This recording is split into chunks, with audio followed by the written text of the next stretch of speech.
Hey guys, in this video we're going to be talking about the changes that are coming on December 4th with the new Retribution expansion for EVE Online.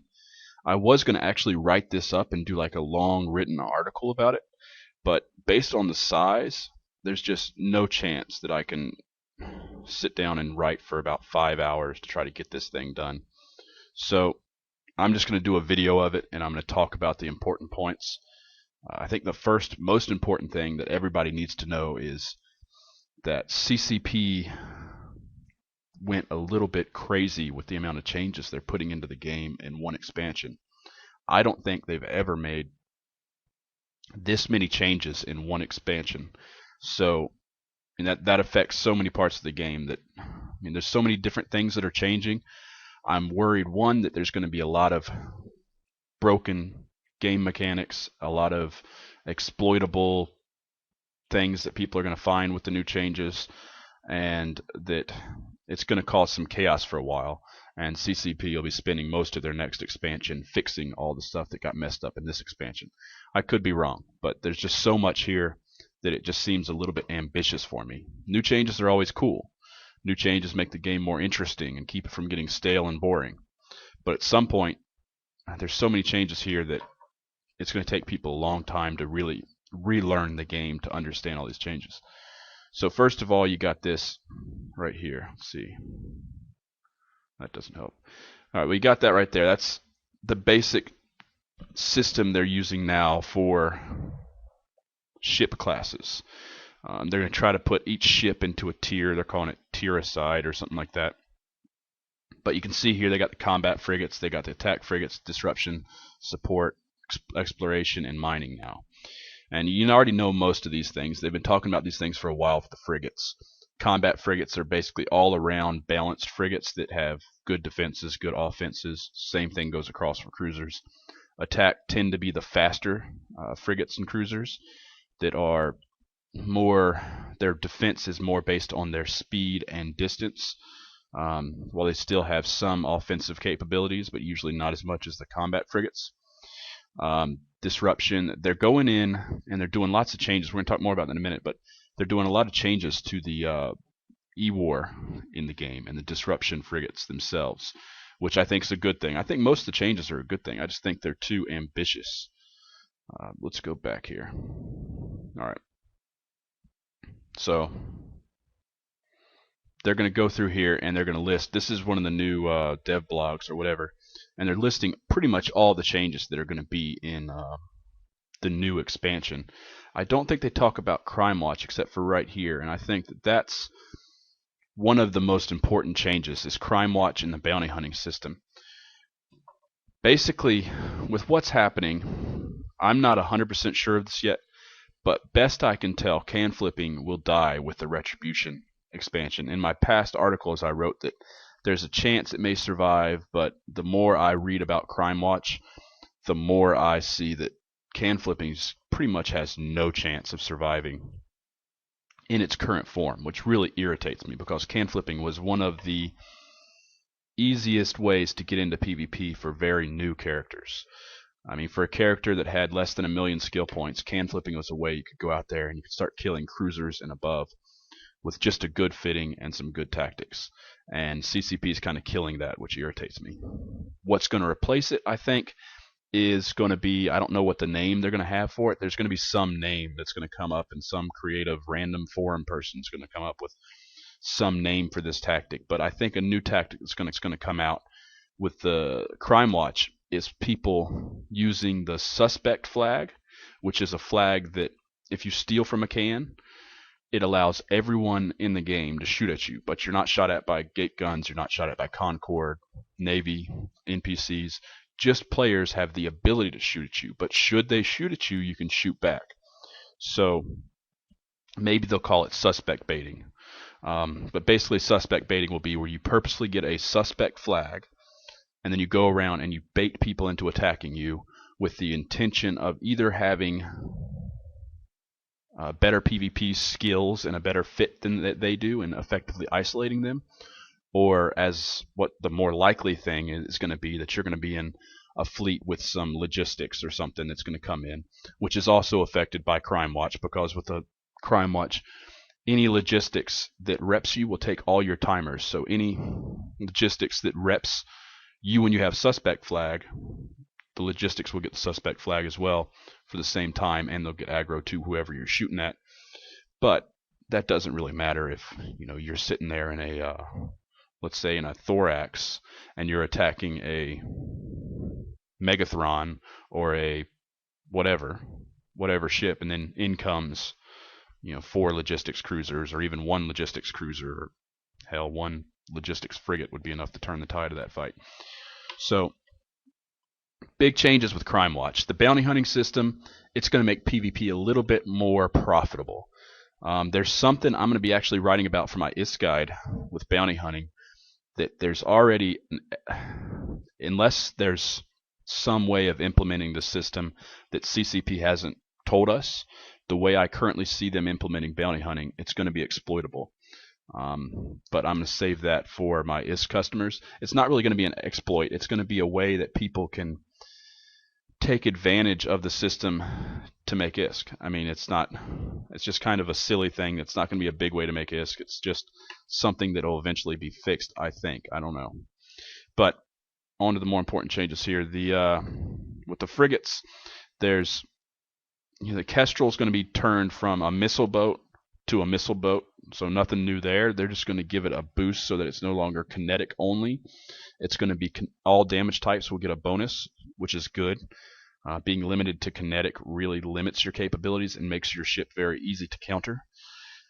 Other than that, I think they're going to change some of the fitting requirements so that it can fit the long-range missiles better. Right now, if you put all standard launchers, Tech 2 standards, on a Kestrel, you have no room left to fit anything else, so the entire ship's trash. I believe they're going to fix that and help with the fitting, and we're going to talk, actually there's more about fitting further down here. The Tristan, I think, is very cool, having a good Tech 1 drone frigate. I think that's pretty cool. It's got 5 light drones, bonuses to tracking speed of drones and hybrid turrets. It's interesting. I'm not sure how people are going to use that. I think I would use it as a standoff ship and let the drones go in. Fit some rail guns, micro warp drive. I'm not sure. We'll have to wait and see what the actual ship looks like.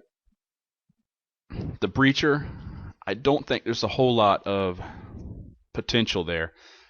I think it's getting a shield rep bonus. So maybe that once it comes out, people will be running some faction or plex shield reps with it, and that might make it a powerful ship.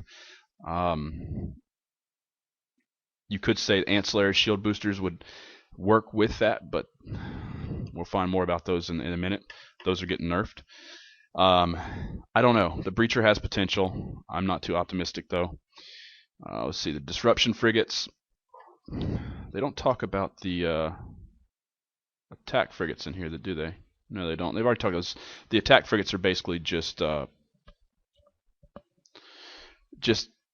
interceptors is all they are. Disruption frigates. The Crucifier. All tracking disruptors are getting a little bit of a buff, and the tracking disruptor and the Crucifier in general is getting a buff to its tracking disruptor effectiveness. And they're also, I believe, going to get the range. A new mid slot. It's going to have a drone bay, which is, I don't know, not a big deal. It helps, but again, not a big deal. What they're doing with a lot of the disruption frigates is they're adding distance, and they're giving it the potential to keep itself safe by being at a longer range. At least that's what they're writing here. I haven't actually looked at the stats, but it says extreme distances. So having a fleet where you have a Crucifier doing tracking disrupting from 80k, 100k, that makes running a Crucifier in a fleet a lot more practical than having a Crucifier limited to only like 30, 40k, where he can be one shot off the field. So that's interesting. The Griffin, they basically said that it's good enough as it is, so they're not going to really change anything about it. ECM in general is getting a nerf that we'll talk about here in a second. But so ECM in general is getting a little bit of a nerf.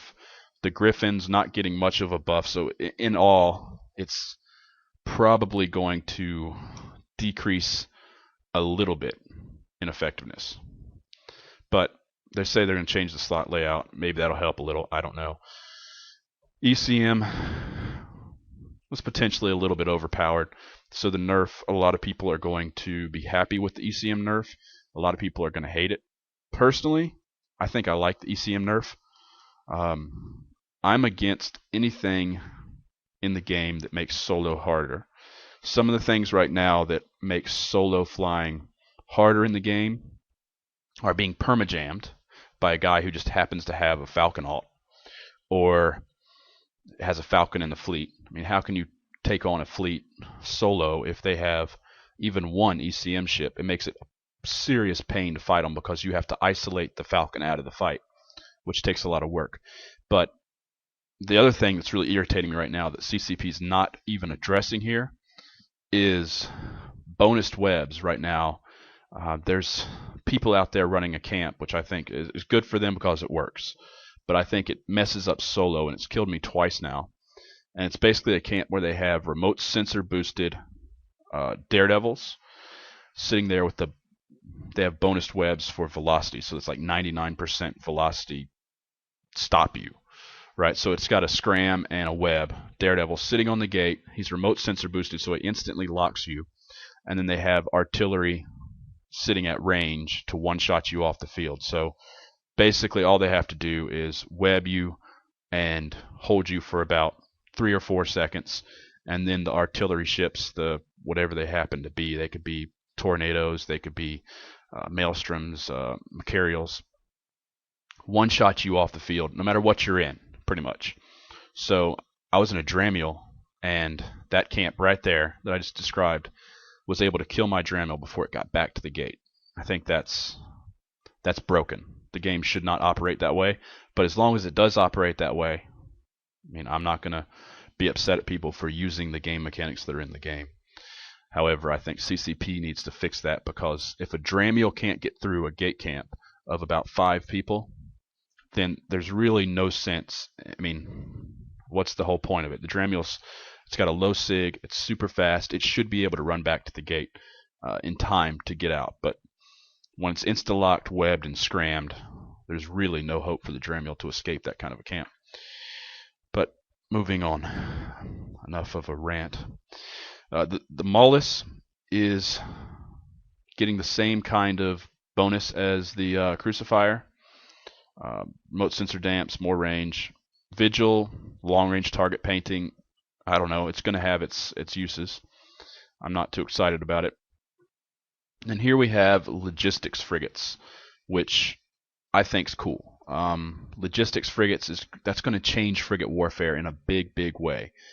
Logistics frigates, I mean, when you think about things like, I think they mentioned here, like faction warfare plexes, going into a minor plex with logistics backup, or being able to hide your frigate logistics backup when you're going into it.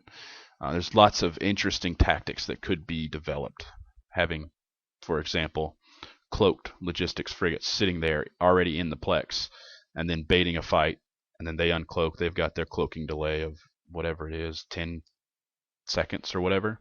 So then after the 10 seconds, they are able to lock you and rep you, and you win the fight. So lots of tricky stuff that could happen with that. And just in general, running like logistics frigates with, I don't know, you could run it with shield tanks, stealth bombers, and interceptors. And just a basic twist on the old stealth bomber interceptor gang, where you have the interceptors tackle the targets, and the stealth bombers apply DPS from 50-80k out, and the logistics frigates keep everything alive. So there's lots of interesting little things you could do. Exploration frigates, I'm just not interested. I don't care. Some people will. If you want to, you can go read that. Mining frigate, again, don't care. It just doesn't matter. Interesting. Warp core strength +2. That's interesting.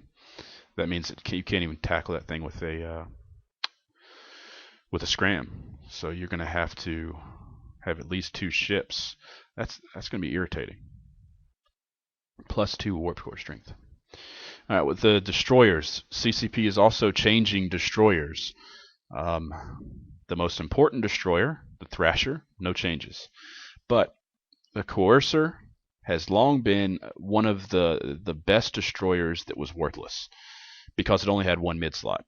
I've seen people fly the destroyer and get lots of kills with it, even with one mid slot, just based on the use of the laser turrets. It's going to have a lot more potential. They're adding a mid slot to it, removing a low slot. I think that's going to be pretty cool with the way they're doing that, so that it's going to be able to maybe not be as good as the Thrasher, but it's going to be close. And because of the range, let's see. Yeah, they're going to keep the range bonus. Because of the range, you could run pulse lasers with Scorch, and you could kite your targets. You could kite a Thrasher, most likely. Depends on the speed and agility and all that, but we'll have to see. The Cormorant, that's, let's see. They moved a mid to the low to give it more DPS, or fitting options, depending on how you do it. Not much else. So I don't see that becoming a very popular ship. The Catalyst, they are trading one drone for extra power grid and giving it more, or trying to push it more towards railguns, which, yeah, maybe. The new destroyers, they're bringing out 4 new destroyers with Retribution. I think it's going to be cool, but I don't know exactly how it's going to play out. The Dragoon's probably the most interesting of all of them to me. It's a drone-based Amar destroyer that's got bonus webs, or not bonus webs, bonus newts and Nazes. It's saying energy vampires. I don't call them that. I call them Nazes. But anyways, the problem with the bonus to the range, I was looking at the stats for them, and the bonus to the range, it's a bonus to the small size newts.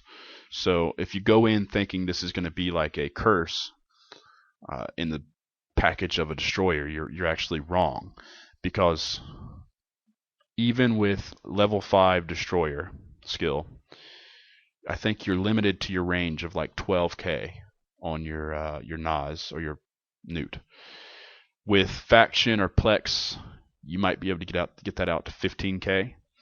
But if I'm right, this is what I remember. I remember running the numbers when I first saw these talked about, and it's not enough of a bonus to range to really give you curse-like abilities. But it will make for a great ship to kill frigates in, and because these are in general going to be very fast, from what I hear, I think it's going to be a really cool ship to fly with the destroyers and the flexibility the destroyers get. The Corax, that's going to be the Caldari missile destroyer. That's overdue. I mean, they say long awaited, but there's no reason that the Cormorant should have ever been a turret destroyer. I mean, Caldari is so focused on missiles that it should have always been missiles. Let's see, bonus to kinetic. Interesting, they went with kinetic instead of all. Explosion velocity. So it looks like they're going to probably have it as something that's going to be a fast, long-range destroyer. The Algos, let's see, 35 drone bandwidth. That's interesting. That's going to be another drone destroyer. Let's see, 35. Well, so that means that the Mar one's probably going to be limited to 25. It's a little bit more DPS with railguns. I would probably run that one as a kite. Most likely. You'd have to see the actual slot layout to see. But that's interesting. And the Mimitar one, it looks like it's going to be kind of like the Caldari, except I imagine it's going to be a lot faster. Micro warp drive signature radius bonus, that's cool. Missile velocity bonus, that means that if you're moving fast, the missiles will keep up and you can take out small ships a little bit more easily. So again, like with the destroyer, with the Mimitar destroyer, I'm thinking something that's going to stay out at range. It's going to move fast, and it's going to try to avoid DPS by signature somewhat, but even with the radius bonus, it's still going to take a good amount of damage. However, I don't know. I think there's potential there. I don't know exactly. I'd say most likely it's going to be something that stays out at about 20k and tries to do DPS from a range. I would imagine, I haven't heard anything about the speed yet, but if I had to guess, I'm guessing it'll be going about 2 or 3k a second, and I'm hoping more towards 3k a second. Combat cruisers, just like the combat frigates, you got they're reworking all the combat cruisers, or all these cruisers, to be combat cruisers. And what that basically means is they're just making them a little bit more viable. Right now, cruisers as a whole in the game of EVE Online suck. You almost never see pilots flying Tech 1 cruisers. Even new pilots these days. New pilots just jump right over them to battlecruiser, and that's what I've told people, is don't even worry about cruisers. They're kind of junk as the game stands right now. So I'm happy they're changing them. There were a few cruisers that were nice. The Vexor was nice, the Rupture, the Thorax, Caracal in limited circumstances. The Mauler was always good as a bait ship, but now they're going to change the laser cap use for a laser damage bonus, which is a good thing. I think that it's still not going to be a great ship, but because of the tank, I think it's going to be a ship that people are going to start using a little bit. The MOA, I think, is going to get a good amount of use because they're changing the optimal range bonus to a damage bonus, which is going to make the MOA basically another Thorax, a shield tank Thorax. Interesting. With the shield resistance bonus, it's probably going to be able to fit a pretty nice tank. I don't know, they're changing the slots. Yeah. Going to give it another mid slot. So another mid slot, more damage. It's going to be a pretty nice close range combat ship. I think that you're going to see a lot more of those. The Vexor, they're basically, let's see, giving it an extra mid slot and improved speed. So what I see for the Vexor is kind of what I used to see a lot as a trick fit for the Vexor that people would fit unexpectedly. Most people would always expect the Vexor to be an armor tank. They'd expect for it to be an armor tank, kind of slow, use drones, or stay at range. But something that I saw a lot of people get kills in was a pure gank Vexor. A Vexor that did like 700-800 DPS, where they'd fit it with all damage mods in the lows. They'd fit it with shield tank in the mids, blasters up top, drones, medium drones, and then they'd get a massive amount of DPS out of it, which was unexpected. A lot of people expected the Vexor to be more tanky than ganky, so they would typically get surprised by it, and that would give you an advantage if you were in the Vexor. So what's going to happen now is they're going to basically make that more viable, that whole strategy. By an extra mid slot means you're going to be able to fit a better shield tank, and with the low slots now being able to be used for the drone damage increasing mod, I think that's going to make the Vexor very interesting, and they're talking about that later on. They're actually going to buff the module that gives drones more damage. So overall, drone damage for the entire game, or after Retribution, you're going to see a lot more use of drones, because so many of the ships are starting to turn a little bit more towards drones. If you look back, some of the stuff here, you got some of the destroyers starting to get drone bays. You've got some of the frigates starting to become drone frigates. You've got all this stuff going towards drones, and you've got that new drone damage mod that's getting buffed to do more damage. So you're going to start seeing drone cruisers putting out probably 300 to 400 DPS in just drone DPS, which is pretty powerful because it's so flexible across ranges and across damage types and speeds and just everything. So I'm excited about the Vexor. Rupture, unfortunately, they're not doing too much. They're moving a high to a mid, which means you're going to lose your newt that you would usually put there on the Rupture, and you're going to gain some kind of more tank. I don't know. I mean, If you're running the Rupture as a kite, which is what I used to do, then I think that's going to give it some potential. Maybe an arty kite, which I don't think I ever did. I think I ran an autocannon kite. But by losing the newt, you're a little bit more susceptible to frigates. By gaining the mid slot, you can be able to get more tank, which it's interesting. They're not doing a whole lot for it, but you know, maybe the mid slot will make some changes for it. I'm interested to try all these cruisers once the changes come out, because it's a stage in the game that needs to be addressed just overall by PvP. I'm getting a little bit sick of the only options in PvP being small, fast frigates or crazy expensive T3 cruisers or faction battleships or faction cruisers. I think PvP is getting pushed too much away from the middle and too much to the exterior, kind of the beginner small ships or the extreme expensive, unrealistic, expensive ships that most people don't even like to fly in PvP, because unless you already have PvP'd a lot in the past, learning in a T3 is going to be very, very expensive. So I really want to see the more intermediate type ships getting some action and some PvP buffs. Attack cruisers, also very interesting. The Thorax was already doing okay. I would have considered the Thorax more of a combat cruiser, to be honest, but they're calling it an attack cruiser. They're going to give it, I think, some more speed. Yeah, more speed and mid-slot and hybrid weapon tracking bonus. I mean, with blasters up close, that might help against some frigates. Otherwise, it's not going to be that big of a deal. Increase your damage overall some. But yeah, it's going to get up close and just melt face. Gank ship is still what it is, but it's going to do that job a little better. Caracal, I don't know. I'm hoping they make it reasonable, but I'm not too hopeful. Omen, a lot of people say the Omen was terrible, and I thought it was pretty terrible too, but I managed to get kills in the Omen and thought it was a fun ship.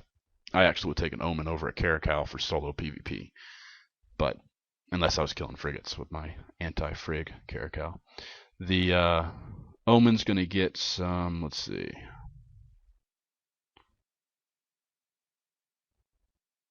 drone bay. I don't even think it had a drone bay before, so it's getting a drone bay. Fitting reductions, which is good. I'm hoping they change the slots around.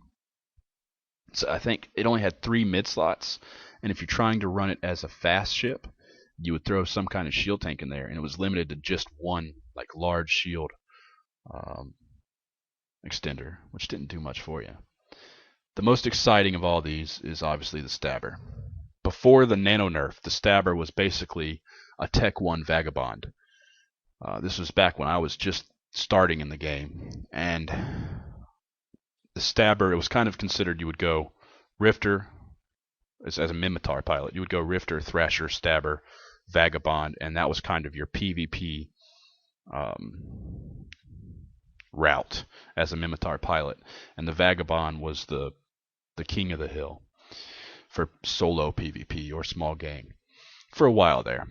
And then after the nano nerf, the Stabber just, even though it was still pretty fast, you had to add modules to get it faster to make it really viable as a fast ship. And because it didn't already have a fall off bonus, you had to add a bunch of modules to it to make it so that fall off was far enough out to where you could run it like a Vaga and kite with it. Now the Stabber, they're going to add a fall off bonus, and let's see, they're going to keep the speed, but I don't know, they don't say anything about slot changes. But just with the projectile weapon fall off bonus there, that's going to make the Stabber very viable as a step up for Mimitar pilots and a step before the going to the Vagabond, which I think is going to be great. That's probably one of the first ones I'm going to fly after the patch, because I think that it's something that used to be there, and I think it's something that should have always been there. a good, fast, nano-style cruiser. I'm worried about the DPS output. That's one of the problems right now. No matter how you fit it, you're lucky to get 200 DPS out of it effectively. I'm hoping they get that up to at least about 300. Otherwise, it's going to be limited to just killing frigates and very isolated ratters. Disruption cruisers, same thing as the frigates. Arbitrator's going to get better, which is good.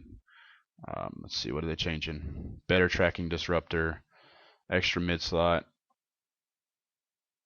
extra low slot. Okay, so with the extra low slot, he can add another damage rig for his, not damage rig, damage module for the drones, which is going to be cool. So you're talking, about 300 DPS out of drones from the arbitrator. Blackbird, it's getting a range bonus to counter some of the ECM nerf. Let's just talk about the ECM nerf before we get much further. I didn't read too closely, but from what I got out of the ECM nerf, or actually I think they talk about it here further down, but what I got out of it was basically with the ECM nerf, they're going to change the optimal ranges a lot on a lot of the ships, but more importantly, the most important part of the ECM nerf is they're going to introduce new skills into the game that will allow you to increase your sensor strength based on each one of the jamming, whatever you want to call them, racial jammers. So there's going to be the 4 different skills that you can train, and I suggest everybody train as quickly as possible up to level 4, level 5, to make it harder for yourself to be jammed, just overall. So that's something I'm going to be training as soon as it comes out, and I think most people will get that very quickly up to level 4, level 5 on all of them. Don't just go with one. I think down here they say, well, you just train the one that you think you're going to encounter. No, train all of them. Let's see.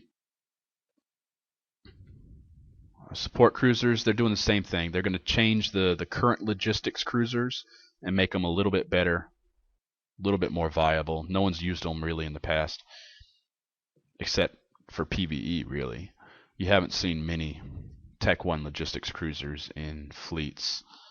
So now those are going to be a lot more viable. That tells me if they're giving them so much of a boost to the Tech 1 version, then I think some changes will be coming to the Tech 2 versions before long. Because otherwise, why?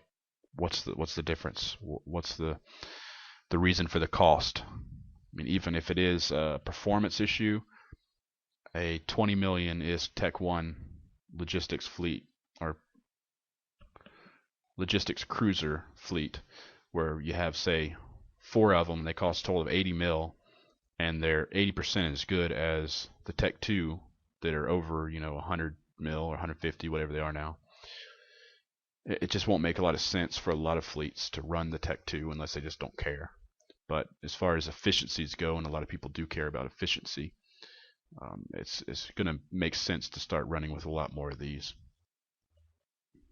Changes to modules now, what they're going to do, and there's one big change here, they're going to lower the fitting requirements for a lot of the turret modules, the pulse lasers, beam lasers, artillery cannons.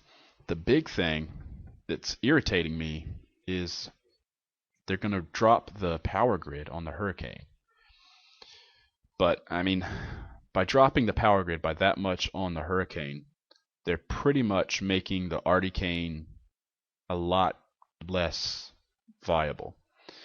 I don't think it's going to be completely gone. I'm 90% sure it's going to still be around, but it's irritating. It's going to change the fitting of the Arty Hurricane considerably, because one thing you get is they're going to change the fitting requirements for the Arty. So the net change when you add in both the removal of power grid that's there plus the removal of needed power grid to fit, you end up losing about 75 or so power grid, I think. So what's going to happen there is you're going to, with the Articane, with that 75% or 75 power grid, you're going to have to lose one of your shield rigs to get an ancillary current router on there, or you're going to have to change the fitting in some other way to make it fit, I think. or you're going to have to drop down to 650 artilleries, which I don't think would be a good idea unless you absolutely had to. And in that case, I might favor just switching back to the autocannon cane. Missiles are getting nerfed and buffed. Heavy missiles are getting nerfed. All the rest of the missiles are getting a little buff. Well, not all the rest. They don't mention rockets. But heavy missiles, so your long-range Drake fleets, those are going to be a little less viable. Going to start favoring close-range hams, heavy assault missiles. Seeing torpedoes get a buff, that's good. I like to see that, just for the sake of stealth bombers.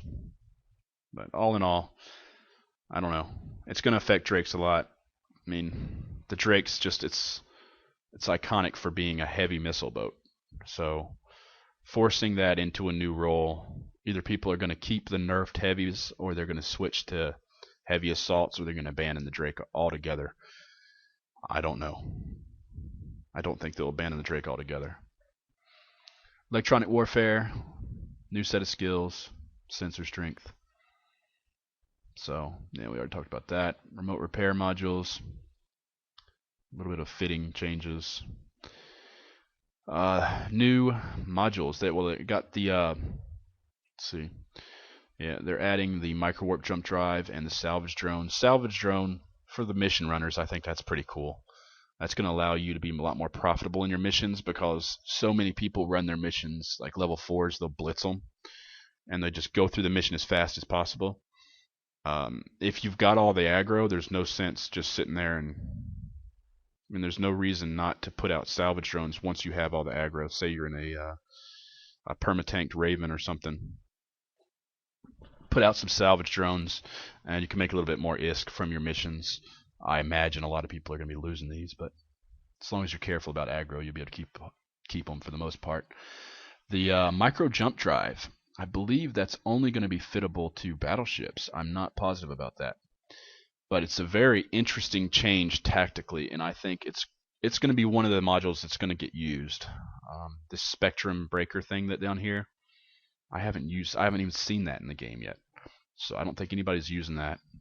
People are using these, but the micro jump drive, you can't be warp disrupted, or warp disruption doesn't stop it from running, and it's not affected by bubbles. So it does have a spool up time, amount of time it takes for it just to get started. But if you say get pulled into a bubble and warp disrupted, then you just got to wait for this thing to spool up, and boom, you're 100k away. Most likely people are going to adapt to that, and you're going to see people, if the micro jump drive becomes something that's used more often, people are just going to start fitting more scrams, 2-point scrams. But we'll see. The cool thing about it that I would do, I mean, the initial tactic that comes to mind for me for using this would be on a sniper battleship, something like a RD Maelstrom, and you set this thing up, and you go in and you get tackled, you jump instantly 100k away. I wonder if it's going to change the lock. I really, really wonder if it's going to break your current lock, because if you were to just get pointed by, say, Ishtar, and you were to all of a sudden lock him, jump 100k away, and then fire off one shot of Arty that you have set up to do, as much damage as possible at 100k, then maybe you could, do enough damage to drop him. It'd probably take 3 or 4 battleships actually, but you get what I'm saying. To be able to jump the 100k and then be at your optimal almost instantly. I think that's going to be a tactic that might be used some. Not to mention having entire fleets that can just escape trouble with this thing. I don't know about that. We'll see. Yeah, it's interesting. One of the changes I think is going to create a big stir is the ancillary shield booster change. Everybody knows those are overpowered. They're being used by just about everyone in the game, and they're being overused because they work. And if something works, people use it. So right now, I think ancillary shield boosters, are a little bit overpowered, and CCP is going to nerf the hell out of them. So they're going to probably change the amount of, by slight reduction of effectiveness, I think they're going to change the amount boosted by a slight amount. And the most important thing is they're going to change it so they hold fewer cap boosters, which basically means that you're going to be able to not run it as long. So the most popular way of running ancillary shield boosters right now is to run 2 of them, so that you have one that you'd run with, say, Navy cap boosters for, I think it's 52 seconds.